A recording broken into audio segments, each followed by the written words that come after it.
This is Revathi. Welcome back to writer Revathi channel. హృదయ స్పందన episode number 32. కూరగాయల మార్కెట్లో తన భర్తని చూసి భయపడుతున్న స్పందన. అది గమనించిన హృదయ్, స్పందన, భార్గవ్ ఈ ముగ్గురి మధ్య ఏం జరిగింది? కథలోకి వెళ్ళబోయే ముందు దయచేసి వీడియోకి ఒక లైక్ ఇవ్వండి. అలాగే హైప్ ఇచ్చి వీడియోని సపోర్ట్ చేయండి. ఇలాంటి ఇంట్రెస్టింగ్ స్టోరీస్ కోసం మన 2 ఛానల్స్ని సబ్స్క్రైబ్ చేసుకోండి. నేను చెక్ మీద తప్పుగా సైన్ చేయటం ఏంటి? అదేమీ ఉండదు డాడ్ అంటూ చెక్ తీసుకుని చూసేసరికి అతని సైన్కి బదులు స్పందన అని ఉంటుంది. ఇదేంటి తన పేరు రాశాను అని తనలో తను అనుకుంటాడు హృదయ్. శ్రీనాథ్ గారు కొడుకు పరిస్థితిని గమనిస్తూ ఎదురుగా చైర్లో కూర్చొని, నిన్ను చూస్తుంటే మనిషివి ఇక్కడ ఉండి మనసుని ఇంకా ఎక్కడో పెట్టుకున్నావేమో అనిపిస్తుంది హృదయ్ అని అంటాడు. అదేమీ లేదు డాడ్ అంటూ ఆ చెక్ తీసి డస్ట్బిన్లో పడేసి ఇంకొక చెక్ మీద కరెక్ట్గా సైన్ చేసి, ఇదిగోండి డాడ్ అంటూ ఇస్తాడు. శ్రీనాథ్ గారు ఆ చెక్ తీసుకొని చూసుకొని కొడుకుని చూస్తూ, స్పందన మీద ఇష్టాన్ని పెంచుకుంటున్నావా హృదయ్? ఐ మీన్ తనని లవ్ చేస్తున్నావా అని అడుగుతాడు. వాట్ అంటూ ఒక్కసారిగా ఆశ్చర్యపోతూ అంటాడు. అంటే నువ్వు తన విషయంలో ఇంత డిస్టర్బ్ అవుతున్నావంటే ఏదైనా ఉందేమోనని నా అభిప్రాయం అంటాడు శ్రీనాథ్ గారు. మీ అభిప్రాయాలు తీసి పక్కకు పెట్టని డాడ్. తన విషయంలో నేను డిస్టర్బ్ అవుతున్నది నిజమే, బట్ అది తన మీద ఇష్టంతా కాదు. అయినా నేను ఇంకా ప్రియాంకని ప్రేమిస్తూనే ఉన్నాను. అది తెలిసి కూడా అలా ఎలా అన్నారు అని అడుగుతాడు. హృదయ్ అలా మాట్లాడగానే శ్రీనాథ్ గారికి ఆ రోజు బింకు కాలికి దెబ్బ తగిలినప్పుడు స్పందనని దగ్గరికి తీసుకుని ఓదార్చడం కళ్ళ ముందు కదులుతుంది. అయినా డాడ్, రాబోయే నా మృత్యువు గురించి తెలిసి కూడా మీరేదో కొత్తగా మాట్లాడుతున్నారు అని అంటారు హృదయ్ బాధపడుతూ. ఆ విషయం గుర్తు చేయగానే శ్రీనాథ్ గారు కూడా బాధపడుతూ, ఏమోరా, నా మనసుకి అనిపించింది బయటికన్నాను. నేనన్నది నీకు తప్పుగా అనిపిస్తే ఐఎమ్ రియలీ సారీ అని అంటాడు. ఏం డాడ్, మీరు నాకు సారీ చెప్పడం ఏంటి? సారీ అవసరం లేదు. కాకపోతే మీ ఉద్దేశం ఎప్పటికీ తప్పే అవుతుంది. ఎందుకంటే నా మనసులో ఎప్పటికీ కూడా ప్రియాంక మాత్రమే ఉంటుంది అని అంటాడు. అది విని శ్రీనాథ్ గారు మౌనంగా ఉంటారు. ఓకే డాడ్, నేను కొత్తగా స్టార్ట్ చేసిన కన్స్ట్రక్షన్ దగ్గరికి వెళ్ళొస్తాను.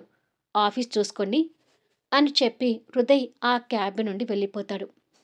శ్రీనాథ్ గారు ఆలోచిస్తూ, లేదు హృదయ్, నీలో ఏదో చిన్న మార్పు కనిపిస్తుంది. ప్రియాంకని ప్రేమిస్తున్నాను అంటూనే స్పందన గురించి ఆలోచిస్తున్నావు అని అనుకుంటాడు. హృదయ్ 5 అంతస్తులో నిర్మించబోతున్న కన్స్ట్రక్షన్ బిల్డింగ్ చూస్తూ, వర్క్ కరెక్ట్గా జరుగుతుంది కదా అంటూ మేనేజర్ని అడుగుతాడు. కరెక్ట్గానే జరుగుతుంది సార్. అనుకున్న టైంకి మనం ఈ కన్స్ట్రక్షన్ పూర్తి చేస్తాము అని అంటాడు మేనేజర్. అలా అక్కడ వచ్చిన పని చూసుకొని తిరిగి ప్రయాణం అవుతాడు. కారులో అలా వెళ్తుంటే రోడ్డు పక్కన ఉన్న కూరగాయల సంతలో స్పందన కూరగాయలు తీసుకోవటం హృదయకి కనిపిస్తుంది. తనని చూడగానే పక్కకి కారు ఆపి, తనని కారులో తీసుకుని వెళ్తే కరెక్టేమో అని అనుకొని బేరం చేస్తూ కూరగాయలు కొంటున్న తనని చూస్తూ ఆఫీసులో తండ్రి మాటలు గుర్తు తెచ్చుకొని, వద్దులే, తనే వస్తుంది, నేనెందుకు కారులో ఎక్కించుకోవటం, అవసరం లేదులే అని అనుకొని తిరిగి కారు స్టార్ట్ చేయబోతుండగా అక్కడికి ఓ పక్కగా మరొక కారు వచ్చి ఆగుతుంది. ఆ కారులో నుంచి ఒక పక్క భార్గవ్ దిగితే ఇంకొక పక్క శేఖర్ దిగుతాడు. హృదయ్ వాళ్ళని చూసి, ఈ ఇద్దరి గుంటనక్కలేంటి ఇక్కడికి వచ్చారు అని అనుకుంటూ ఉండగా, ఇదే భార్గవ్, నేను చెప్పిన సైట్. గవర్నమెంట్ స్థానంలో ఇలా కూరగాయలు పెట్టి అమ్ముతున్నారు. ఈ ఏరియాకి మంచి వాల్యూ ఉంది. ఈ సైట్ మనం కబ్జా చేసుకుని కన్స్ట్రక్షన్ మొదలు పెట్టాము అంటే మరికొన్ని రోజుల్లో హార్ట్ కేక్లా అపార్ట్మెంట్స్ సేల్ అవుతాయి. కోట్లలో మనకి లాభాలుంటాయి అని శేఖర్ చెప్తుంటాడు. భార్గవ్ ఆ సైట్ని అంతా చూస్తుంటాడు. కూరగాయల దగ్గర రద్దీ కూడా కాస్త ఎక్కువగానే ఉండేసరికి వీళ్ళకి ఇంకా స్పందన కంటపడలేదు. ఆ మాటలేవి కారులో ఉన్న హృదయ్‌కి అర్థం కావట్లేదు కానీ, వాళ్ళేదో స్కెచ్ గీస్తున్నారు అని మాత్రం హృదయ్‌కి అర్థమవుతూ, వెళ్ళాలి అనుకున్నవాడు ఆగిపోయి వాళ్ళని చూస్తుంటాడు. పద, నీకు సైట్ అంతా చూపిస్తాను అని చెప్పి శేఖర్ భార్గవ్‌ని తీసుకుని వెళ్తుంటాడు. స్పందన కూరగాయలు తీసుకుని రాబోతుండగా ఎదురుగా భార్గవ్, శేఖర్ రావడం చూసి ఒక్కసారిగా హడలిపోతుంది. తన కాళ్ళు చేతుల్లో వణుకు వస్తుంటుంది. కార్ స్టార్ట్ చేసుకొని వెళ్ళాలనుకున్న హృదయ్ ఆ ఇద్దరిని చూసి స్పందన భయపడటం కంటపడి మళ్ళీ ఆగిపోతాడు. వాళ్ళు దగ్గరికి వచ్చే కొద్దీ స్పందనకి చెమటలు పడుతుంటే హృదయ్ అది చూసి ఆశ్చర్యపోతూ, తనెందుకు ఆ ఇద్దరిని చూసి అంతగా భయపడుతుంది అని అనుకుంటాడు. భార్గవ్‌కి ఫోన్ కాల్ వస్తుంటే ఆ ఫోన్ చెవి దగ్గర పెట్టుకొని కాల్ మాట్లాడుతూ శేఖర్‌తో కలిసి ముందుకొస్తుంటాడు. వాళ్ళు దగ్గరికి వచ్చే కొద్దీ స్పందన ఇంకా భయపడుతూ ఒక ఆవిడ వెనక దాక్కుంటుంది. హృదయ్ కారులో కూర్చొని అదంతా చూస్తూనే ఉంటాడు. స్పందన ఆవిడకు చాటుగా నిలబడి దగ్గరికి వస్తున్న వాళ్ళని చూస్తూ, దేవుడా! నన్ను ఈ దుర్మార్గుల కంట పడకుండా చూడు తండ్రి. నేను వాళ్ళ కంట పడ్డాను అంటే ఇక నా పని అయిపోయినట్టే అని మనసులో వేడుకుంటూ ఉంటుంది. ఆవిడ కూరగాయలు తీసుకొని అక్కడి నుంచి వెళ్ళబోయేసరికి ఇప్పుడు స్పందన వాళ్ళకి ఎదురుగా ఉంటుంది. ఆవిడ వెళ్ళిపోగానే స్పందన ఇంకా భయపడుతూ ప్రాణాలు గుప్పిట పట్టుకుంటూ ఇప్పుడు ఎలా అని అనుకుంటూ ఉండగా పక్కన ఇంకొక ఆవిడ వచ్చేసరికి హమ్మయ్య అని అనుకొని తన వెనక దాక్కుంటుంది. భార్గవ్ ఫోన్ మాట్లాడి పెట్టేసి అక్కడ నిలబడి శేఖర్ చెప్పేది వింటూ ఆ సైట్ని అంతా చూస్తుంటాడు. స్పందన చాటుగా ఆమె వెనక నిలబడి వారిని భయంగా గమనిస్తూ ఉంటుంది. 4 అడుగు దూరంలో భార్గవ్ వాళ్ళు ఉంటారు. కారులో కూర్చున్న హృదయ్ అదంతా ఇంకా ఆశ్చర్యంగానే చూస్తుంటాడు. స్పందనకి అక్కడి నుండి తప్పించుకునే పరిస్థితి లేదు. ఆవిడ కూరగాయలు తీసుకుని తప్పుకుంటే డైరెక్ట్‌గా భార్గవ్, శేఖర్ కంట పడేటట్టుగా ఉంటుంది అక్కడి దృశ్యం. ఆవిడ తప్పుకుంటుందేమోనని స్పందన అరిచేతుల్లో ప్రాణాలు పెట్టుకుని భయపడుతూ ఉంటుంది. ఆవిడ బేరమాడుతూ కూరగాయలు తీసుకుంటూ ఉంటుంది. స్పందన భయపడుతూ, అసలు ఈ దుర్మార్గులు ఇక్కడికి ఎందుకొచ్చుంటారు? ఇక్కడ వాళ్ళు ఏం చూస్తున్నారు? ఈవిడ తప్పుకుంటే ఇప్పుడు నా పరిస్థితి ఏంటి? అని అనుకుంటూ ఉండగా అక్కడ నిలబడిన భార్గవ్ కాస్త శేఖర్‌తో కలిసి ముందుకు వస్తుంటాడు. అంటే వాళ్ళ మధ్య ఇంకా డిస్టెన్స్ తగ్గుతూ వస్తూ ఉంటుంది. అలా దాదాపు ఇద్దరూ ఆవిడకి అడుగు దూరంలోకి వచ్చి నిలబడతారు. చూసావు కదా సైట్ ఎలా ఉందో అని శేఖర్ చెప్తూ ఉంటే, సైట్‌కి వంకలు పెట్టాల్సిన పని లేదు. కాకపోతే ఈ కూరగాయల వాళ్ళని ఖాళీ చేయించి ఈ స్థలాన్ని కబ్జా చేసుకోవాలి అని మాట్లాడుతూ ఉంటాడు భార్గవ్. అక్కడ పబ్లిక్‌తో గోలగోలగా ఉండేసరికి స్పందనకి ఆ మాటలు అర్థం కావట్లేదు కానీ, వాళ్ళు దగ్గరలో ఉండటం చూసి మాత్రం బిక్కుబిక్కుమంటూ ఉంటుంది. తను అలా భయంతో ఉండగానే ఆవిడ కూరగాయలన్నీ తీసుకున్న కూరగాయలు చాలమ్మా, ఇక డబ్బులు తీసుకో, నేను వెళ్ళిపోతాను అంటూ డబ్బులిచ్చి ఆవిడ వెళ్ళబోతుంటే స్పందన అది చూసి అమ్మో! ఇక నా పని అయిపోయింది అని అనుకొని భయంతో గట్టిగా కళ్ళు మూసుకోగానే ఆవిడ వెళ్ళిపోతుంది. ఆవిడ వెళ్ళిపోగానే భార్గవ్ ఎదురుగా చూసి షాక్ అవుతుంటాడు. భార్గవ్‌తో పాటు శేఖర్ కూడా షాక్ అవుతాడు. స్పందన చేతిలో ఉన్న కూరగాయల బ్యాగ్ వదిలేసి భయంతో వేగంగా కొట్టుకుంటున్న గుండె చప్పుడుతో నెమ్మదిగా కళ్ళు తెరుస్తుంది. తెరిచిన మరుక్షణమే ఎదురుగా చూసి ఆశ్చర్యపోతుంటుంది. ఎందుకంటే వాళ్ళకి తను కనపడకుండా తన కళ్ళ ముందు హృదయ్ నిలబడి తనకి వెనుకగా కనిపిస్తుంటాడు. అంటే భార్గవ్, శేఖర్‌కి ఎదురుగా హృదయ్ ఉంటాడు. సడన్‌గా అక్కడ హృదయ్‌ని చూసి భార్గవ్, శేఖర్ షాక్ అవుతుంటారు. అడ్డుగా హృదయ్ ఉండేసరికి వాళ్ళకి స్పందన అసలు కనిపించడం లేదు.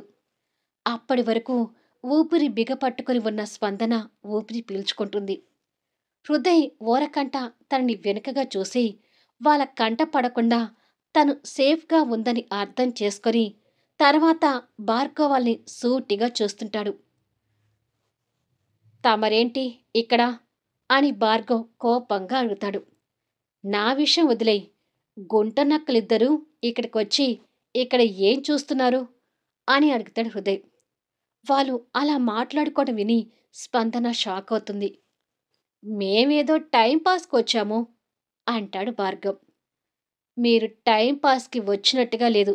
ఈ సైటుని మింగేసి, ఆ కూరగాయలు అమ్ముకునే పేదవాళ్ళ బతుకులో నిప్పులు పోయటానికి వచ్చినట్టుగా ఉన్నారు" అంటాడు హృదయ్. హృదయ్ మాటలకు ఈ ఇద్దరు కంగారు పడుతుంటారు.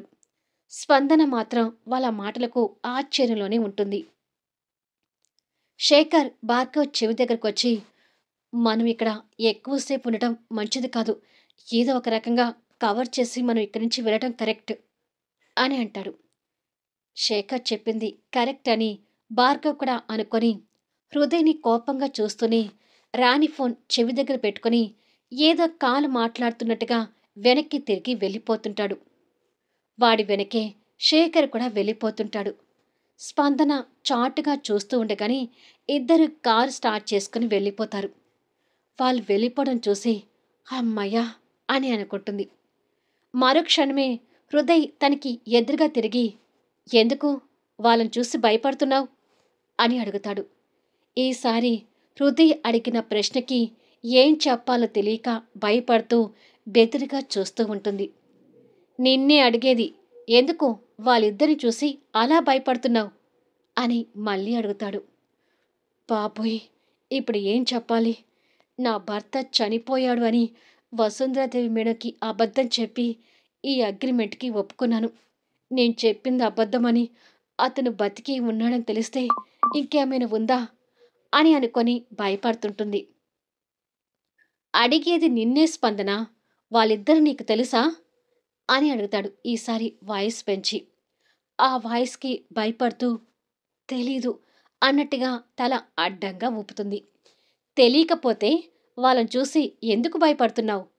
అని అడుగుతాడు. "అది అది" అంటూ ఏం చెప్పాలా అని మాటలు వెతుక్కొని, "ఆ! అది మొన్న నేను డ్యూటీ ముగించుకొని వస్తుంటే ఈ ఇద్దరు ఆకతాయిలా నా వెంట పడ్డారు. వాళ్ళ నుంచి ఆ రోజు తప్పించుకొని బయటపడ్డాను. మళ్ళీ ఈరోజు కనిపించేసరికి భయపడ్డాను" అని తడబడుతూ అబద్ధం చెప్తుంది. ఆ భార్గవ్ తిరుగుబోతోడు. శేఖర్ కూడా ఆడవాళ్ళు చూస్తే సొల్లు కార్చుకునే రకమని హృదయ్‌కి తెలుసు కాబట్టి, వాళ్ళ గురించి అలాంటి మాటలు నమ్మశక్యంగానే ఉండేసరికి హృదయ్ ఆ మాటలు నమ్ముతూ, "ఇది చెప్పడానికి అంత తడబడుతున్నావెందుకు?" అని అడుగుతాడు. "అదేమీ లేదు. నేనేమి తడబట్టలేదు. మామూలుగానే చెప్పాను" అని అంటుంది. తనని ఒకసారి చూసి, "నేనింటికే వెళ్తున్నాను. పద" అని అంటాడు. "మీకెందుకు శ్రమ? మీరు వెళ్ళండి హృదయ్ గారు. నేనొస్తాను" అని అంటుంది. "నాకు శ్రమ కలగటానికి నిన్నేమీ 2 చేతులతో ఎత్తుకొని మోసుకుంటూ వెళ్ళడం లేదు" అంటాడు కోపంతో. ఆ కోపాన్ని చూసి మ్యూట్ అయిపోయి అమాయకంగా ఉంటుంది. తనని అలా కోపంగా చూస్తూనే పక్కన వదిలేసిన కూరగాయల కవర్ చేత పట్టుకొని కార్ దగ్గరికి వెళ్తుంటాడు. "అది నేను పట్టుకుంటాను, ఇవ్వండి" అని అంటుంది.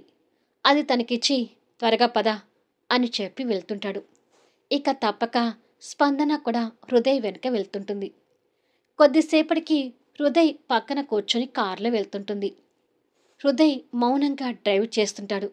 స్పందన మాత్రం భయంగా మనసులో ఆలోచించుకుంటూ, హృదయ్ గారికి ఆ భార్గవాలు తెలుసు అని బాగా అర్థమవుతుంది. పైగా ఇద్దరు పడనట్టుగా ఏదో శత్రువులాగా మాట్లాడుకున్నట్టుగా అనిపించింది. రేపెప్పుడైనా నేను భార్గవ్ భార్యని అని హృదయ్ గారికి తెలిస్తే ఏంటి పరిస్థితి అనే ఆలోచనలో ఉండగా కారు ఫామ్ హౌస్కి చేరుతుంది. కారు చేరుకుంది అని గ్రహించలేని దీర్ఘ ఆలోచనలో ఉన్న స్పందన వైపు హృదయ్ ఆశ్చర్యంగా చూస్తూ తన మొహం మీద చిటికలు వేస్తాడు. దాంతో ఆ ఆలోచనలకు బ్రేక్ ఇచ్చి హృదయ్ వైపు చూస్తుంది. "ఏ లోకంలో ఉన్నావు? కారు దిగకుండా ఇక్కడే కూర్చొని ఉంటావా?" అని అడుగుతాడు. దాంతో స్పందన చుట్టూ చూసి కారు దిగుతుంది. హృదయ్ కార్ దిగి తన వైపుకొచ్చి, అసలు ఏమైంది నీకు? అంతగా ఏం ఆలోచిస్తున్నావు? ఇంకా ఆ ఈడియట్స్ గురించి ఆలోచిస్తున్నావా? అని అడుగుతాడు. ఏం చెప్పాలో తెలియక తల అడ్డంగా నిలువుగా ఊపుతుంది. వాళ్ళ వల్ల నీకేమైనా ప్రాబ్లం ఉంటే నాకు చెప్పు, నేను చూసుకుంటాను. అలా ప్రతిదానికి భయపడకు, ధైర్యంగా ఉండు. ఈ రోజుల్లో నువ్వింత పిరికితనంగా ఉంటే బతకడం కష్టం అని హితబోధ చేస్తాడు. అది విని మౌనంగా ఉంటే, మమ్మీ అంటూ బింకు నవ్వుతూ దగ్గరికొస్తుంటాడు. దాంతో ఇద్దరు బింకు వైపు చూస్తారు. తల్లితో పాటు హృదయని చూడగానే బింకు కొంచెం భయపడుతూ తల్లి దగ్గరికి వస్తాడు. కొన్ని క్షణాలు బాబుని ప్రేమగా చూసి హృదయ్ రూము వైపు వెళ్ళిపోతుంటాడు. హృదయ్ వెళ్ళిపోతుంటే బింకు మళ్ళీ చిరునవ్వు నవ్వుతూ, అమ్మా, నాకు ఐస్ క్రీం తెస్తానన్నావు కదా, ఇవ్వు అంటూ చేయి చాస్తాడు. బింకు ఐస్ క్రీం అడగటం విని లోపలికి వెళ్ళబోయిన హృదయ్ అక్కడితో ఆగిపోతాడు. భార్గవ్ శేఖర్ని చూసిన భయంతో ఐస్ క్రీం సంగతి మర్చిపోయిన స్పందన, అయ్యో, ఐస్ క్రీం తీసుకురావడం మర్చిపోయాను బింకు అని అంటుంది కొంచెం బాధపడుతూ. ఏంటమ్మా, తెస్తానని ఆశ పెట్టి మళ్ళీ మర్చిపోయాను అంటున్నావు అని బింకు నిరాశ చెందుతూ మాట్లాడుతుంటే ఆ మాటలు వింటూ హృదయ్ రూంలోకి వెళ్ళిపోతాడు. అలా వెళ్ళిపోయిన హృదయ్ తండ్రికి ఫోన్ చేస్తుంటాడు. మరికొద్దిసేపటికి శ్రీనాథ్ గారు బింకుని ఐస్ క్రీం పార్లర్లో కూర్చోబెట్టి ఐస్ క్రీం తినిపిస్తుంటాడు. బింకు ఐస్ క్రీం సంతోషంగా తింటూ, నేను ఈరోజు ఆ అమ్మని ఐస్ క్రీం అడిగాను తాతయ్య, కానీ అమ్మ ఐస్ క్రీం తీసుకురావడం మర్చిపోయింది అని అంటాడు. అవునా, నాకు కూడా ఇవాళ ఐస్ క్రీం తినాలనిపించింది, కానీ తోడుగా ఎవ్వరూ లేరని నేను తీసుకుని వచ్చాను అంటాడు శ్రీనాథ్ గారు. అలా శ్రీనాథ్ గారు బింకుతో మాట్లాడుతూ ఉండగా హృదయ్ దగ్గర నుంచి కాల్ వస్తుంటుంది. శ్రీనాథ్ గారు ఫోన్ లిఫ్ట్ చేసి హలో అని అనగానే, బాబుకి ఏం కావాలన్నా అవి కొనిపెట్టండి డాడ్, వాడి కోరికను ఏదీ కాదనవద్దు అని అంటాడు. కొడుకు మాటలకు కాస్త ఆశ్చర్యపోతూనే సరే అని చెప్పి ఫోన్ పెట్టేస్తాడు. హృదయ్ కూడా ఫోన్ పెట్టేసి రూముల నుండి బయటకొచ్చేసరికి కిచెన్లో నుంచి ఏదో మాడిపోయిన వాసన వస్తుంటుంది. అనుమానం వచ్చి కిచెన్లోకి వెళ్ళేసరికి స్టవ్ మీద కర్రీ మాడిపోతుంటే స్పందన తన ఆలోచనలో తను ఉండి కన్నీళ్లు పెట్టుకోవడం కనిపిస్తుంది. మళ్ళీ నెక్స్ట్ వీడియోలో కలుద్దాం. తన కన్నీళ్లు చూసి హృదయ్ ఇప్పుడు ఎలా స్పందిస్తాడు? తన మనసులో ఉన్న బాధ ఏంటో తెలుసుకోగలుగుతాడా? అద్భుతమైన సన్నివేశాలతో ఆసక్తికరంగా సాగే కథా వీడియోస్ని మిస్ కాకుండా చూడండి. కథ నచ్చితే దయచేసి లైక్ చేయండి, హైప్ ఇవ్వండి, మీ అమూల్యమైన కామెంట్స్ షేర్ చేయండి. Thank you for లీజనింగ్.